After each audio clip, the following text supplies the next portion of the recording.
أعوذ بالله من الشيطان الرجيم. بسم الله الرحمن الرحيم. واعبدوا الله ولا تشركوا به شيئا وبالوالدين إحسانا وبذي القربى واليتامى والمساكين والجار ذي القربى والجار الجنب والصاحب بالجنب وابن السبيل. مخکې آیت مبارکو کې د اتلس امور د تدبیر منزل یعنی هغه کارونه بیان شو چې پای سره په کورنۍ کې دننه امن راځي او د ظلم خاتمه کیږي. نو دې آیت کې 19 نمبر امر ذکر کړي چې هغه حقوق الله او حقوق العباد سره تعلق ساتي. نو لاول د حقوق الله ذکر کوي، فرمایي وعبد الله، عبادت کوي د الله تعالی. دا د الله تعالی حق دی، د الله تعالی عبادت کول. ولا تشرکو به شیئا، او مشرک کوي د هغه سره څه شی. دا په حقوق الله کې د ټول نه اهم حق دی چې د الله سره شریک جوړ نه کړلی شي او د الله تعالی خالص عبادت وکړلی شي بغیر د ریا نه. وبالوالدین احسانا، قرآن پاک کې چې چېرته هم د الله تعالی حق بیان شوی دی نو د هغې سره متصل د والدینو حق بیان شوی دی، ځکه چې په حقوق العباد کې د ټول نه اولنی حق د والدینو دی. نو دا یې د الله تعالی په حق پسې ورپسې بیان کړلو چې تاسو د والدینو سره احسان کوئ. احسان دا د نیکۍ انتها ته ویلی کېږي. عام طور زمونږه د رشتہ دارانو سره د والدینو سره د حق او د انصاف خبرې، زما پلار زما سره انصاف نه کوي، زما سره ظلم کوي، نو ځکه زما تعلق ښه نه دی. زما مور طرفداري کوي، زما سره هغه انصاف نه کوي، زما د بچو خیال نه ساتي، ځکه ورسره زما تعلق ښه نه دی. نو فرمایي چې د مور پلار سره به ته هغه د عدل او د انصاف خبرې نه کوې، د هغو سره به ته احسان کوې. د هغوی رویه چې هر څنګه ده، هغوی چې هر څه کوي، ته به د هغوی سره کې نیکي او ته به د هغو دپاره دعاګانې غواړې، او که هغوی څه زیاتې کوي نو ته به هغوی ته په هغې کې معافي هم کوې او د هغو دپاره به دعا غواړې چې پروردګاره ته ورته دا معاف کړې. نو فرمایي چې تاسو د والدینو سره احسان کوئ. او دا خو خلک د عام خلکو سره، که مسلمان یو که کافری، د هغو سره تعلق دغه طریقې. که ستا سره نیکي کوي چې ته به ورسره نیکي کوې، که مسلمان دی او که کافر دی. او که ستا سره بد کوي چې ته به ورسره بد کوې، نو داسې تعلق به د مور پلار سره نه ساتي. وبذی القربی، او د نږدې رشتہ دارانو سره. یعنی هر هغه رشته چې هغه د پلار د وجې نه ده یا د مور د وجې نه ده، د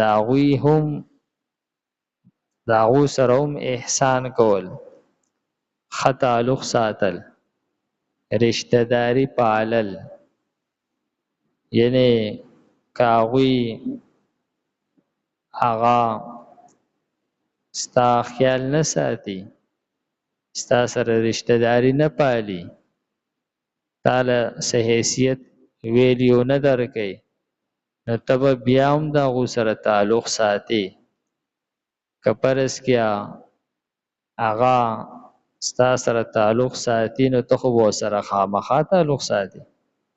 دا خو به هغه سړی سره په انسانیت کې نه چې دا سره رشته دار تعلق ساتي او دی ورسره نه ساتي، بلکې د انسانیت او د مسلمانۍ تقاضا خو دغه ده چې ستا سره تعلق نه ساتي، رشته داری نه پالي او ته ورسره پالي.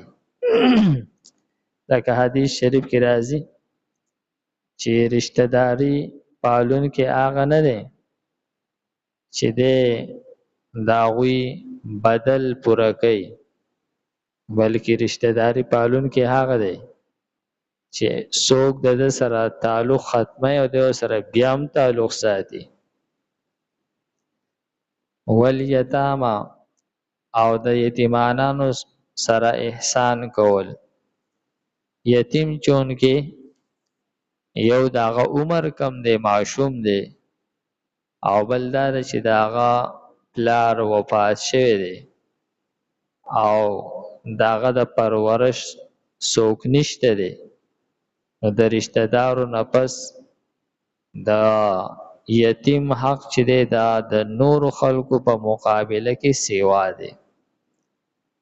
والمساکین او مسکینان، غریبانان، فقیران، داغو سره هغه نیکی کول. والجار ذی القربى او رشتہ دار گاونډي، جار گاونډي ته وایي ذی القربى رشتې والا. او بعض مفسرین وایي چې والجار ذی القربى نه مراد مسلمان گاونډي دی، والجار الجنوب او د دینه مراد غیر مسلمه، یهودی، عیسائی، هندو، داسې گاونډي مراد دی. داغه سره هم نیکی کول. فرمایي چې گاونډیان چې دا په درې قسمه دي. یو هغه گاونډي دی چې د هغه درې حقوق دي، لکه رشتہ دار گاونډي چې داغه یو د رشتہ دارۍ حق دی، او بلې د گاوند حق دی، او بل هغه چون کې مسلمان دی د مسلمانېدو حق دی. یو هغه گاونډي دی چې مسلمان دی رشتہ دار نه دی، نو د هغه د مسلمانۍ حق دی او د گاوند حق دی. او دریم نمبر هغه دی چې هغه یعنی مسلمان هم نه دی او رشتہ دار هم نه دی، نو د هغه صرف د گاوند حق دی. د گاوند د حق پورې د هغه سره ښه سلوک کول. فرمایي چې یو یهودي خپل کور خرڅو، نو هغه د کور قیمت دوچن هغه بیانو، یعنی کم قیمت چې و د هغې دوچن قیمت وي. نو خلکو ته چې بھائی دا کور خو ته ډېر ګران وی، نو هغه وی چې دا قیمت، دا یو قیمت خو د دې کور دی او دا بل قیمت زما د دې ګاونډي دی چې هغه د جنید بغدادي رحمه الله ګاونډي و. نو دا نیم قیمت د دې کور دی او دا نیم قیمت زما د دې ګاونډي دی. د ده چې زما سره کم په گاوند کې کم زما خیال ساتلی دی او زما کم هغه حق ادا کړی دی نو کدی کور لبل څوک راځي نو هغه مزي به هغه ته حاصلي.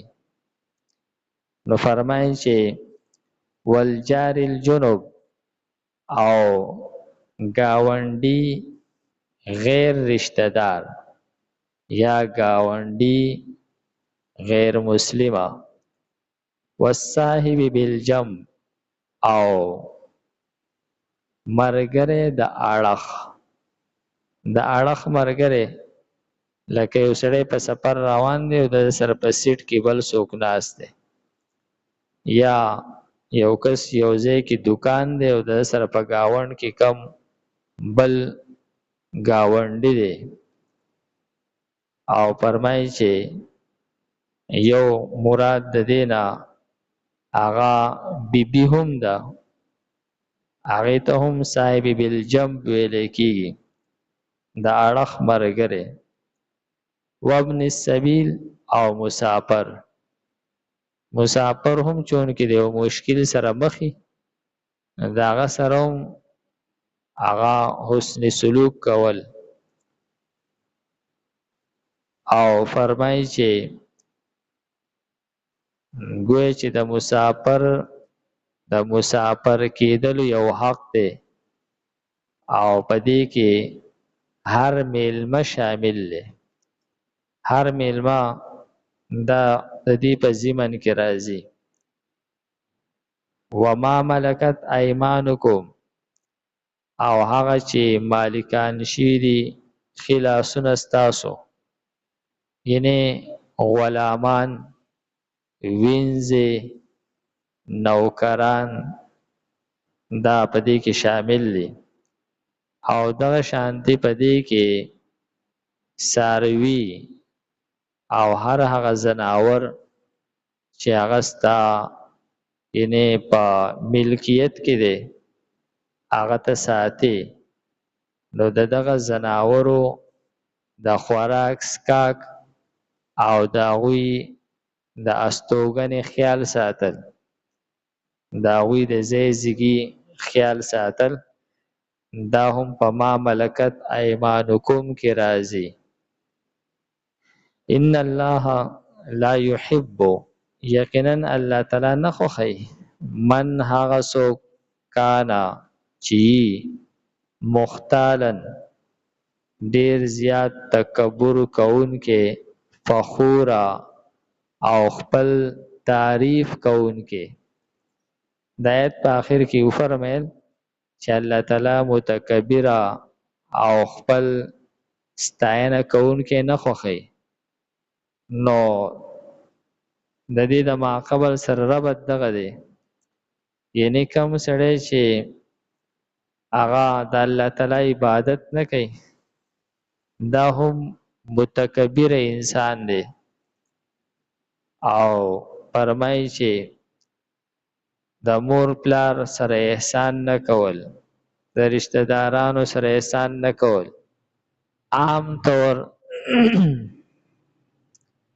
په دې خبرو باندې چې څوک عمل نه کوي دا کس متکبر کسي د ځان ډیر جدا او الګ تلګ ښکاري د ځان ډیر اهم ښکاري د دې د وجنه دا هغه پزړه کې د ټولو خلکو نه ګیلمني چې بای تاسو زما خیال ولې نه ساتئ زما مور پلار زما خیال ولې نه ساتي زما د رشتہ دار چې دي دوی مال زماغه عزت او حیثیت ولې نه راکړي زموږ د ګاونډیان زما احترام ولې نه کوي نو د په ذهن کې ټول دغه ګیلي په ځای د دې چې د چا خدمت وکړي د چا سره تعلق وساتي د خلکو نه ګیلمني وای نه می ګاونډي خیال ساتي او نه می رشتہ دار خیال ساتي او مقصد یې سي مقصد دغه چې زما حیثیت سیوا ده نو خلق دې زما عزت کوي خلق دې زما خیال ساتي او پکار دا چې زما مور پلار زما خیال ساتلی اکثر مونږ وایو هم خو یره د کور ټوله ذمواري زما په سر ده. په کور کې د ټول نه غټه تنخوا ظالمه او په کور کې غټ کارونه زه کومه او سیبا ما ته زما هغه حیثیت نه راکولی کېږي.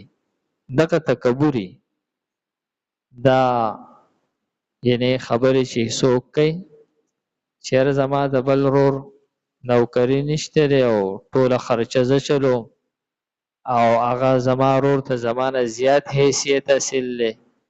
هغه ته زیات حیثیت نه حاصل خو دی دغه غواړي چې ما ته زیات حیثیت راکړي.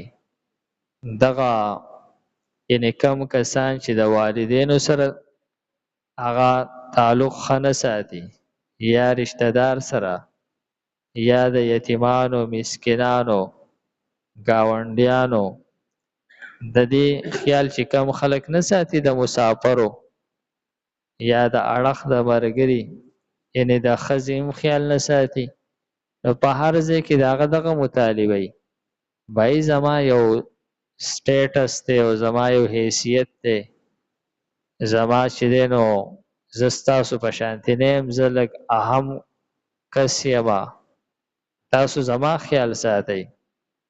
نو ځکه یې وفرمیل چې د دې حقوقو چې کم خلک خیال نه ساتي نو دا ډیر متکبره او ډیر زیات خپل تعریف په خپله کوونکي دو اکثر خپل تعریف په خپله کوي ځای په ځای لګیایي. نو دا خلک الله تعالی نه خوښوي. الله تعالی عاجزي کوونکي خوښوي چې رشتہ دار ولا ورسره تعلق نه ساتي او دی ورسره تعلق ساتي. مور پلار خیال نه ساتي پرس کې مور پلار طرفداري کوي خدای پروا نه ساتي.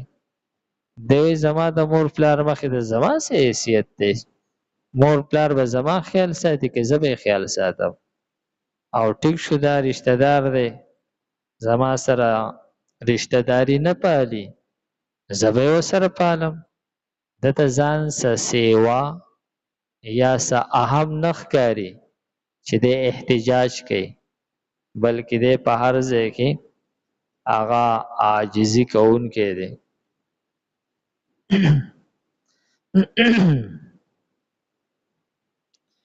وعبد الله عبادت کوئ د الله تعالی ولا تشرکو به شیئا او مشرک کوئ د هغه سره څه شی وبالوالدین احسانا او کوئ د مور پلار سره احسان وبذل القربى او د رشتہ دارانو سره والیتاما او د یتیمانو سره والمساکین او د مسکینانو سره والجار ذی القربى او گاونډي رشتہ دار والجار الجنوب او گاونډي پردې والصاحب بالجنب او مرګره د اړخ وابن السبیل او مسافر وما ملکت ایمانکم او هغه چې مالکان دي خلاصونه ستاسو ان الله یقینا الله تعالی چې دی لا يحب نخوخی من هغه څوک کانه چې